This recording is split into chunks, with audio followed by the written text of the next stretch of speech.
We're here to bring a new type of news show. New insights, new styles, and new topics every day. We are News Generation. Bringing news just for you. It's Wednesday, June 25th here in Seoul. I'm Lee Soo-jin, and this is News Generation. Joining us today is Lee Won-bin. Good morning. Good morning to you. And Grace is also with us. Great to be here. Have you. And both are here to speak on behalf of people in their 20s and 30s. It's Wednesday, which means we're going to begin with our keyword news, where we look at a story that is gaining traction. Today's keyword is ceasefire. U.S. President Donald Trump announced on Monday night that Israel and Iran have agreed to a complete and total ceasefire to end what Trump called a 12-day war. The announcement comes after the U.S. bombed 3 nuclear sites in Iran. It's still unclear, however, if the ceasefire will last, with Iran launching missiles at Israel before the ceasefire deadline. Grace, do you think President Trump made the right choice by striking those nuclear sites? Was it smart, or do you think it was just too risky? And do you think these ceasefires are sustainable? Yeah, I remember seeing the news over the weekend and just being like, not again, because I don't want to feel any more anxiety about war and the implications of it. I think a lot of people are just tired of all the geopolitical conflict that we're constantly exposed to. And you know, while it may have been a necessary step from President Trump's point of view, many say that it was a hasty move. President Trump definitely took a gamble by inserting the United States into another conflict, but it may have paid off, at least for now, because it's been announced that Israel and Iran have agreed to a ceasefire, which could perhaps lead to lasting peace. We'll have to see how sustainable this is, considering that we're talking about a long-standing conflict with no simple resolution to the root of the issues. Right, so this is definitely a developing story. So what are your thoughts on this one? For me personally, I think it was a smart, strategically efficient decision by President Trump. The relationship between Iran and Israel reached a volatile point and was about to tip over. And honestly, if not, it was probably tipping over. Now, Trump was able to seize the conflict in a very short amount of time with, quote, overwhelming strength and devastating force. Now, if it wasn't President Trump and the U.S. Army, including the Navy and the Air Force, the constant attacks between the two would have aggravated the conflict and things would have been much worse right now. However, when it comes to the sustainability of ceasefires like this, I'm not sure about how long it will last. Because each war that occurred in the modern days have very complex reasons, and multiple reasons are heavily intertwined. So it's not a simple universal question of yes or no. Now, therefore, it's quite difficult for me to say that these forceful ceasefires are the ultimate solution to the war, but it is definitely a huge progress, a much better option compared to just an ongoing war, in my opinion. Right, so while there was progress made, it's clear that it remains fragile. So before heading to the NATO summit in the Netherlands, Trump was quite open about how he was critical of both sides, especially Israel, who he said unloaded on Iran as soon as they brokered the ceasefire. So we'll definitely be keeping an eye on this story. And that concludes our keyword news for this Wednesday. So as we make our way through the midweek stretch, we're looking back on an event that happened 75 years ago and altered the future of the peninsula. So let's take a look at the screen to learn more. On June 25, 1950, the Korean War began when North Korean troops crossed the 30th parallel and invaded South Korea, leading to a 3-year conflict that ended with an armistice but not a peace treaty. Today, the peninsula not only remains divided, but the two Koreas are still technically at war. On today's episode of NewsGen, we're reflecting on an event that tore families apart and to honor those who gave their lives in the conflict. As we just saw in the video, today marks the 75th anniversary of the Korean War, the focus of our main discussion. And this day serves as a reminder of the profound sacrifices and enduring legacy the conflict has left on the Korean Peninsula, an impact that is still felt today. Won-bin, can you start us off by telling us about the history of the Korean War? Absolutely, I can. And as someone who guarded the most important part of the border for 1.5 years, I would be more than honored to. Now, obviously, there are a number of important events and battles during the Korean War, but here are the must-know background history and the main 5 key points that people must know about the Korean War. So let's start with the background information. Korea was liberated from Japan in 1945 after being colonized for 35 years because Japan unconditionally surrendered when the US dropped 2 nuclear bombs in Hiroshima and Nagasaki. Now, after liberation, Korea was split into 2 regions according to the Moscow Conference, where the US decided to govern the South and the Soviet Union decided to govern the North. And just like that, Korea was broken into 2 pieces. Now, here are the 5 key points that you must know about Korean War. Number 1, on June 25th, 1950, North Korea launched a surprise attack at 3 a.m. No warning or no declaration of war whatsoever. Number 2, within 3 days, North Korea took over Seoul, the capital city of South Korea. Within 2 months, South Korea retreated all the way back to Busan, which is the southmost city of Korea. And at this point, the war basically seemed over. However, number 3, the miraculous Incheon landing operation. General MacArthur successfully launches a surprise attack landing in Incheon, allowing South Korea to retrieve all of its territory within just 2 weeks. And take a note that this operation was the turning point of the war as it cut off the enemy supply chain.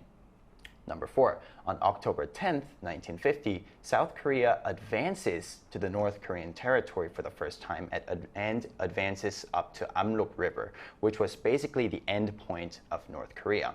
And another note that this date is marked as the Korean Armed Forces Day, or 국군의 날.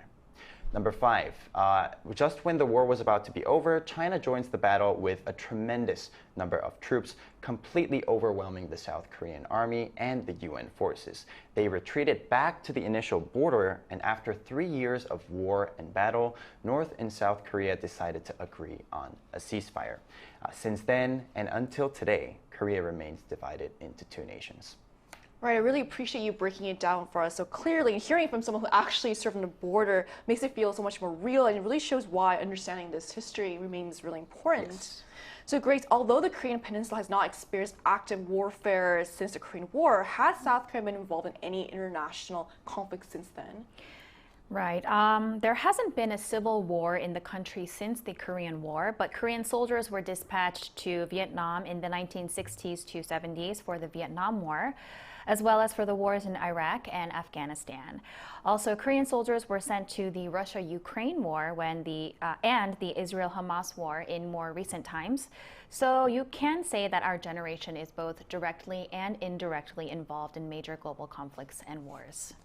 So as you just said, our generation continues to experience the reality of the war both indirectly and directly, reminding us not to take peace for granted, as well as the urgent need to protect it, especially on days like this. So to hear a personal perspective on the conflict, we'll be speaking with the grandson of a Korean War veteran. And that conversation we'll take after the break, so please stay with us.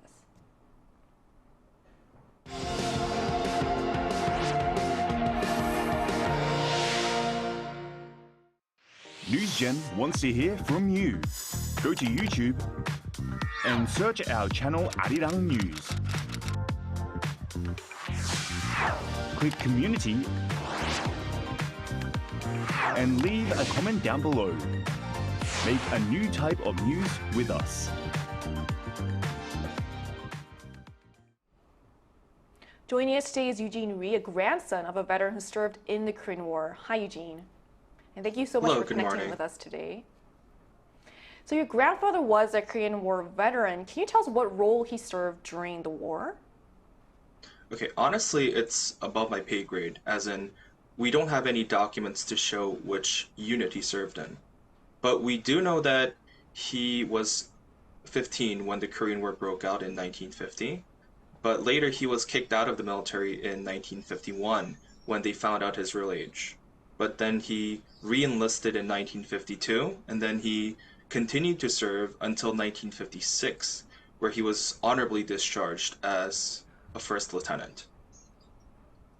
Now, thank you for telling us the story of your grandfather. And honestly, I really got the goosebumps when you told us that he re-enlisted after getting kicked out from the army in 1952.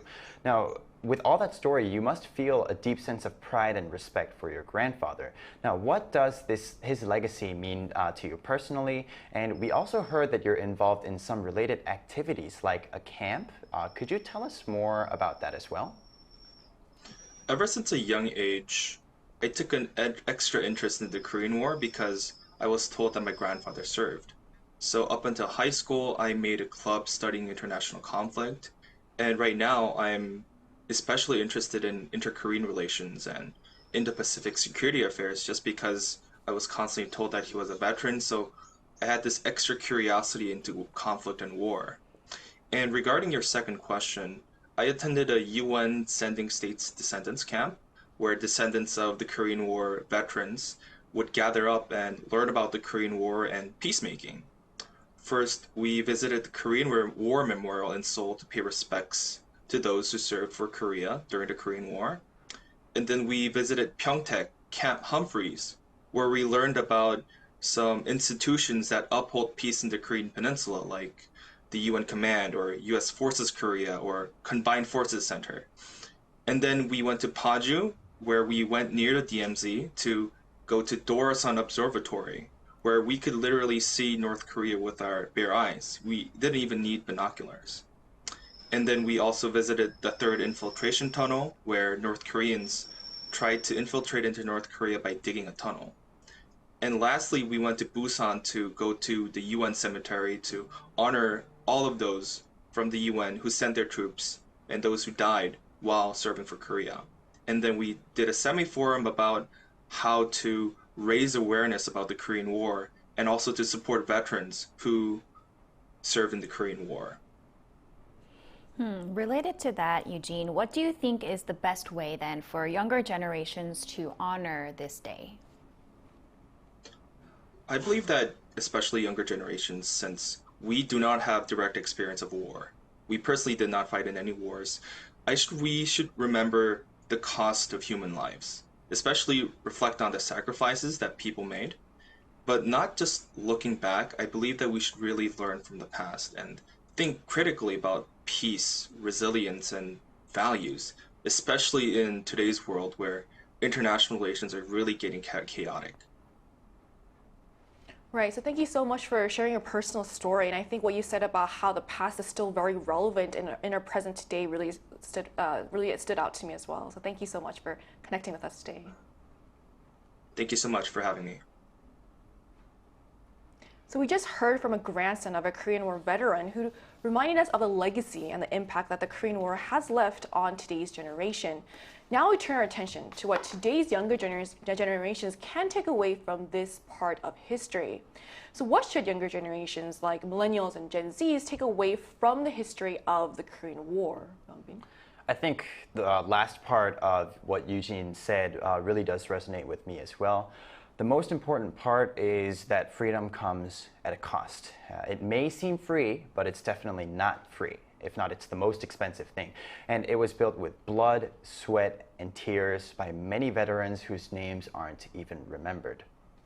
Now, it was recorded that there was approximately 1.6 million casualties during the Korean War, which is absolutely devastating to think about. And personally, what upsets me more is that most of these casualties were young soldiers, young men, and even students just like me. And it's such a tragedy that this was caused because of a handful of people from North Korea, filled with greed and driven with self-interest. Now, remembering history and the past is definitely important, but it is also equally important to know the present and the future as well. Although there aren't any active war combats in Korea, more than 500,000 active soldiers are protecting the country and the border. And most of them are, again, young men and women in their 20s, which is considered to be the golden era of our life. And like I said, as someone who served his military service in the JSA, 판문점 in Korean, I can confidently say that tens of thousands of soldiers are guarding the border to keep everyone safe, 24 hours a day, 7 days a week, 365 days a year. And that is because Korea is a divided nation. And again, I think it is really important to understand that freedom comes at a cost. Right, so you did a good job explaining but for some of our viewers who may not be as familiar, so JSA stands for Joint Security Area, and it's the most well-known section of the DMZ between North and South Korea, and it's the only place where soldiers on both sides can stand face to face, and that's why I think it's especially impressive that you actually served there. Thank you. And there's also a well-known film about JSA. Yes, yes. Yeah, there's Park Chan-wook and some other famous actors. There's Lee Byung-won, Yeah. yes. So and all this really brings attention to the human stories and tensions that still exist in that unique space. So Grace, do you have anything to add to this? Yeah, so Korea has transformed itself from one of the world's poorest countries in 1950, with 80% of its territory in conflict due to the Korean War, into now a top 10 global economy. It has also successfully transitioned from being a major recipient of international aid to becoming a significant aid donor, which is a unique achievement on the global stage. And of course, behind these remarkable achievements are the sacrifice of our parents and grandparents' generations who, gave up their daily luxuries, their comfort, and even their lives to allow our generation to enjoy the lives that we have today. Actually, my grandfather was also a Korean War veteran, and he is now buried at the Memorial Cemetery in Icheon. So I am again reminded on this day and very grateful for him and all the other brave soldiers and veterans. We also can't forget about the countries that provided aid to us in those difficult times. In fact, 16 UN member nations participated in the Korean War, and 67 other countries provided humanitarian aid in the form of supplies, medical aid, and human resources. It's great that now we have this opportunity to remember their efforts, and we can also now help other nations in need, especially now that Korea is in a position where it can contribute to the greater good of humanity and peace. So like you said, this progress isn't something that's just handed to us. It was built on the sacrifice of many people, including your grandfather. And I really appreciate you highlighting how there was international support and how now it's important for us to also pay that forward. So June is Korea's Military Appreciation Month, the month of patriots and veterans. So why is this month especially meaningful? Yes, like you just said, June is the Remembrance Month in honor of the noble sacrifices made by those who gave their lives for the nation. The reason why it's also very meaningful is that it is the month that the Korean War occurred. And just one more thing is that Korea's Memorial Day is in June as well, which is on June 6th. In Korean, we call it 현충일. That's also very important to remember. So what types of activities typically take time during this month? Yeah, June is a month of appreciation, remembrance, and public recognition of patriots and veterans in Korea. Aside from Memorial Day on June 6th, like Wonbin mentioned, and Korean War Day, which is today, June 25th, the Ministry of Patriots and Veterans Affairs organizes events like the Korea Memorial Festa with music, food, and cultural experiences to raise public awareness of soldiers, veterans, and their contribution to national security.